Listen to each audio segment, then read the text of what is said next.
So today we will see a very important topic in chemical technology, which is green chemistry.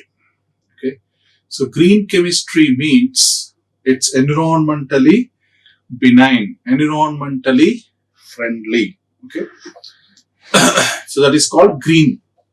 We use the word green for environmentally benign, environmentally friendly, eco-friendly, like that. So green chemistry means environmentally benign chemistry, or we can also say sustainable chemistry. So what are the principles for those things? It's a important one in chemical technology in recent days. So part 1 we will see today. Okay, what is green chemistry? Green chemistry is the approach in chemical sciences that efficiently uses renewable raw materials, eliminating waste and avoiding the use of toxic and hazardous reagents and solvents in the manufacture and application of chemical products. Okay.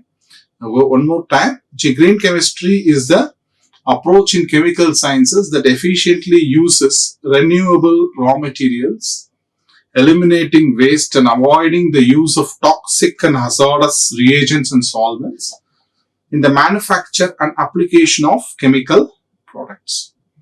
It's developed by Paul Anastas and John Werner in 1998. They gave a list which outlines the framework for making the greener process or greener product. Okay. So there are 12 principles which he gave for greener approach to products, chemicals and process. That is called 12 principles of green chemistry. We will see one by one. Okay, if you put this in the nutshell, like the headlines, or you can say the essence of 12 principles, or prevent waste, atom economy. We will see one by one, but first we will see what is the keywords of the 12 points, 12 principles. Less hazardous synthesis, design benign chemicals, benign solvent and auxiliaries, energy efficiency, design for energy efficiency, use of renewable feedstocks, reduce derivatives, catalytic, design for degradation, real-time analysis for pollution prevention, inherently benign chemistry for accident prevention. So we will see one by one what this 12 points says, okay, regarding green chemistry. Okay, first point, it is better to prevent waste than to treat or clean up waste. It is better to prevent waste than to treat or clean up waste after it has been created. We used to say a word, prevention is better than cure, something like that. It is better to prevent waste than to treat or clean up waste after it has been created. Okay. The first principle, often referred to as the prevention principle, is the most important, and the other principles are how to go about, how to achieve the greener approaches. Okay. Second, synthetic methods should be designed to maximize incorporation of all materials used. It's also called atom economy, we will say. Synthesis methods should be designed to maximize incorporation of all materials used. Basically, whatever the ingredients you are taking as a reactant, if it is incorporated totally into your product, you will get very less wastage of raw material, and also the atom economy will be good. Okay. So synthetic methods should be designed to maximize incorporation of all materials used. For example, the efficiency of a reaction has been calculated by % yield. So let us assume this following substitution reaction, that is CH3, CH2, CH2OH alcohol reacts with NaBr in the presence of H2SO4, gives CH3, CH2, CH2, CH2Br plus sodium bisulfite plus water. Okay. The efficiency of the reaction by calculating the percent atom economy. Okay. So we will see that 100% yield. Let us assume that the following substitution reaction gives 100% yield. 100% yield means how many, what is the product percentage we will see. Okay. If this reaction goes 100%, means 100% yield, what is the atom economy we will see. Atom economy is nothing but formula weight of atoms utilized divided by formula weight of all reactants. So formula weight of atoms utilized, all this reactants, product is this 4. Okay. So percent atom economy is simply the formula weight of the desired products, compound 4, which is 137 we taken here, divided by sum of formula weights of all the reactants. So that comes to 275. So which gives 50%. So 50%, even though we say 100% yield, its atom economy is only 50%. Even though we say 100% yield of product, for this means this product we are getting 100% yield. What is the atom economy? Atom economy is only 50%. That means remaining 50% is the wastage. Okay. Okay, next. So this is the another example. For example, ketone to alcohol. Okay. If you use NaBH4, if you use NaBH, sodium borohydride reducing agent, then you get 81% atom economy. Okay. If you use hydrogen in the presence of palladium on carbon catalyst, you get 100% atom economy. Okay. So this is a greener approach compared to this. This is greener approach because you are greener approach because it is more 100% atom economy, and which is an important step in green chemistry. For example, the reduction of it is what we have told here. Reduction of secondary alcohol using borohydride or molecular hydrogen as a reducing agents. We get 81% in case of sodium borohydride, 100% in case of dihydrogen. So this is more greener in approach compared to sodium borohydride. Okay. Okay. Third principle, wherever practicable, synthetic methods should be designed to use and generate the substances that possess little or no toxicity to human health and environment. Wherever practicable, the synthetic method should be designed to use and generate substances that possess little or no toxicity to human health and the environment.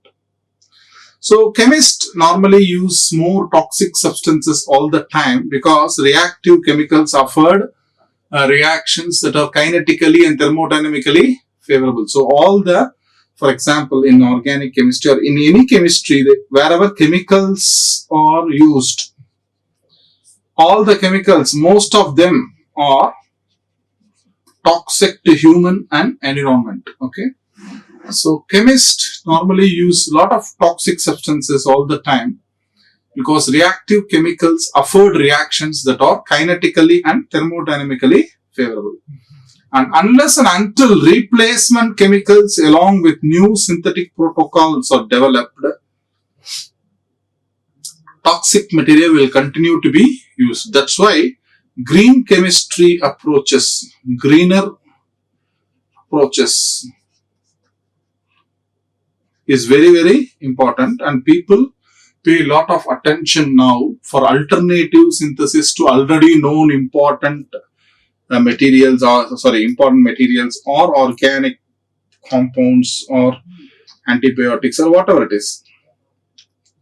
In organic chemistry, green chemistry, it's very, very important, and a lot of people are showing very good results following these principles. It's not only in organic chemistry, even in other fields like in materials chemistry, wherever it's possible, greener approaches are followed. Next principle, chemical products should be designed to preserve efficacy of function and reduction in toxicity. Chemical products should be designed to preserve efficacy of function while reducing toxicity. So minimizing toxicity while simultaneously maintaining function and efficacy may be one of the most challenging aspects of designing safer products and process. This minimizing the toxicity by maintaining the function and efficacy is the most challenging aspects of designing safer products and processes. So achieving this goal requires an understanding of not only chemistry but also principles of toxicology and environmental science. So achieving the goal of both the aspects like maintaining function and efficacy, also reducing the toxicity. For that to happen, the person requires an understanding of not only chemistry but also the principles of toxicology and environmental science. The use of auxiliary substance like solvents, separation agents or separating agents, etc. should be made unnecessary wherever possible and innocuous when used. Okay. That means the use of auxiliary substances like solvents, separation agents in the reactions and any organic reaction should be as far as possible avoided and innocuous when used. That means it is not forming any dangerous thing. It is very smoothly. It can be dismantled, innocuous. Okay. Solvents and separation agents provide for. Without solvent and separation agents, mass and energy transfer is not proceeded. So normally solvents and separation agents in organic chemistry provide for mass and energy transfer, and without that many reactions will not proceed. Okay. So the solvent actually accounts for 50 to 80% of the mass in a standard batch chemical operation. So depending on whether water is included or not, solvent is a major percentage of the mass. So solvents and mass separation agents are also drive most the energy consumption in a vacuum, filtered, etc.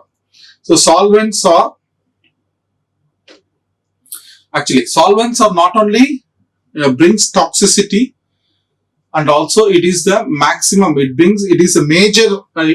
gives major toxicity to environment, because that is the 50 to 80% of the mass in the standard batch chemical operation. Okay. And also that is the solvents and mass separation agents also drive most of the energy consumption in a process, because the solvent has to be extracted out of the product. Okay. Extracted from the solvent extraction has to be done. And solvents are also alternatively to be heated, distilled, cooled, pumped, mixed, distilled under vacuum. All those things it takes a lot of energy also. So if they are not recycled, for example, they are often incinerated. Okay.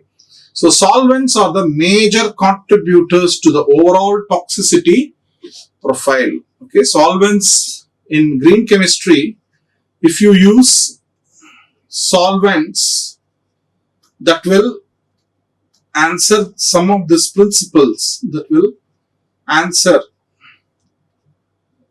some principles like we say greener solvent. Okay, greener solvent. Okay. For example, water is an excellent green solvent. Water is an excellent green solvent. Solvents are also the major contributors to the overall toxicity profile, and because of that compose the majority of the materials of concern associated with the process. That's why if you could able to bring out a organic reaction or any other reaction by using water as a solvent, we would prefer that, and we would say that is the greener approach. Okay, and water plays a greener solvent role. Okay, so as I said, solvent compose the majority of the materials of concern associated with a process. So solvent, exchanging the hazardous solvent with environmental friendly solvents like water or some other solvents, we call it as greener solvents and greener approach, which is very, very important in organic chemistry. We have already have many examples, and people are still interested in bringing the greener approach to any of the chemical process, and that is it plays a very, very important role in chemical technology. Sixth principle, energy requirements should be recognized for their environmental and economic impacts. Okay, energy requirements should be recognized for their environmental and economic impacts and should be minimized. Synthetic methods should be conducted at ambient temperature and pressure. Okay, so energy, like thinking about how to arrange a synthesis to have the fewest number of steps, because many of the organic reactions have multi-step process.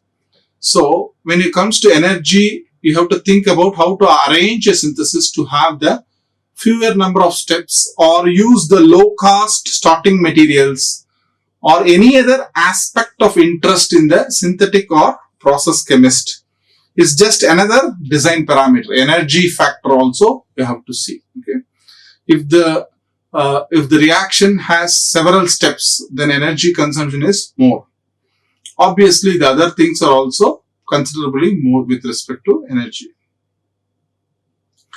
Principle 7. A raw material or feedstock should be renewable rather than depleting whenever technically and economically practicable. See, a raw material or feedstock should be renewable rather than depleting whenever technically and economically practicable. See, mankind removes fossil fuels, coal, oil, these are all we are using as fuels for our like petrol, diesel, everything is by fossil fuels. Coal, oil, natural gas from the ground, and exact minerals for profit until they are exhausted. That means once you started using more, it will get exhausted soon, and you cannot regain back. That is replenishable is not possible. So it's not renewable. For example, solar energy, you use sunlight to convert to get electrical energy, that is renewable. Okay, in recent years, significant advances have been made in the development of fuels, chemicals and materials from renewable feedstocks. For example, biodiesel from plant oils and algae, bioethanol and butanol from sugars and lignocellulose. Okay, plastics, foams and thermosets from lignin and plant oils, and even electronic materials from chicken feathers. So like that, many of the feedstocks, natural feedstocks are also, renewable feedstocks are also used as a fuel. Okay, next, principle 8. Unnecessary derivatization means use of blocking groups in organic chemistry, protecting agent, deproductation, temporary modification of physical chemical process should be minimized or avoided if possible, because such steps require additional reagents and can generate waste. See, one of the key principle of green chemistry is to reduce the use of derivatives and protecting groups in the synthesis of target molecules. So one best way of doing this is the use of enzymes.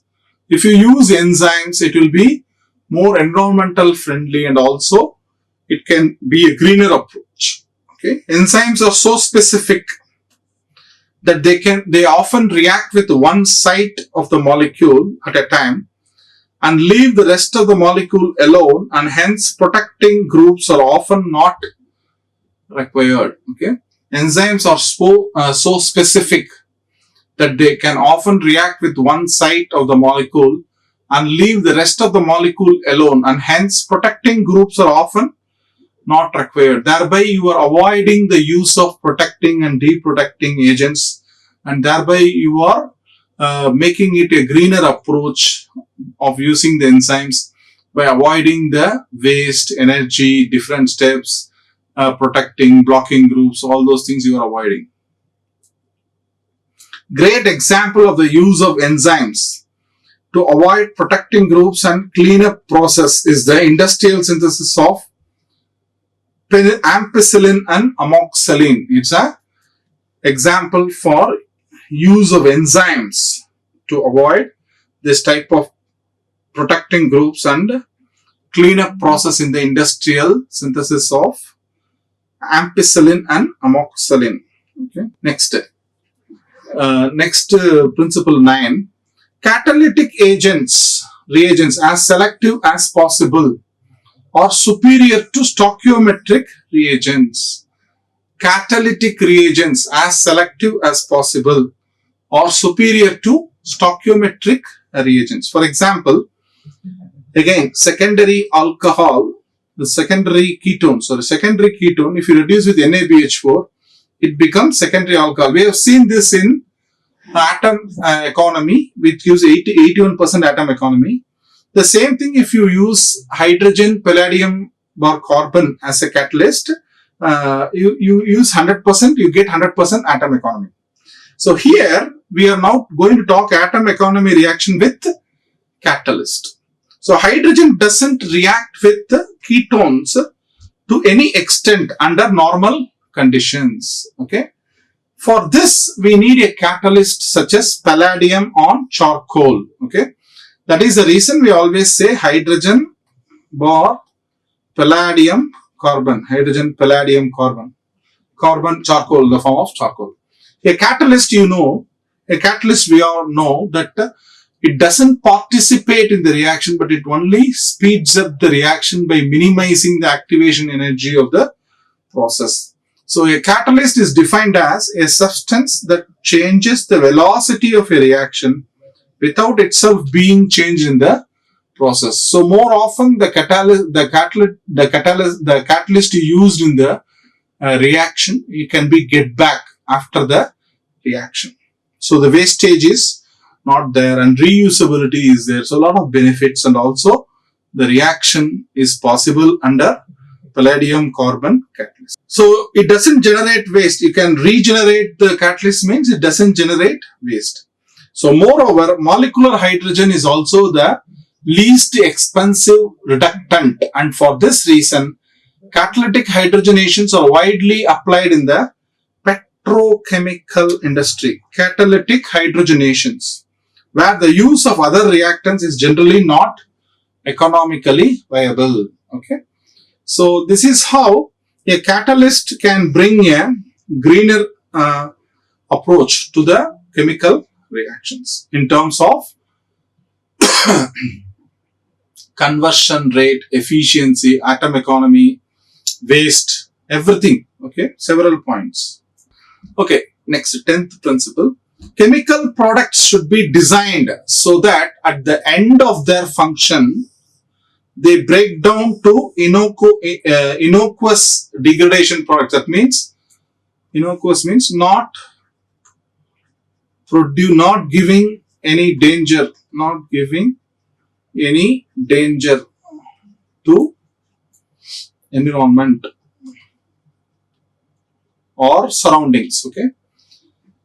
and break down to innocuous degradation products and do not persist in the environment. Means the products, chemical products should be designed so that at the end of their function, they break down into a innocuous degradation products and do not persist in the environment, so that it won't create any nuisance to the environment and also to the other living beings, where the chemical, if it's break down into a simple like environmental friendly products, it can be easily we can easily eliminate, or we can easily dispose of, rather than like for example, if the product doesn't degrade easily, okay, like for example some of the thin plastics, it will take, even if it take 1000 years, it won't get it's not biodegradable. Some of the plastics are biodegradable,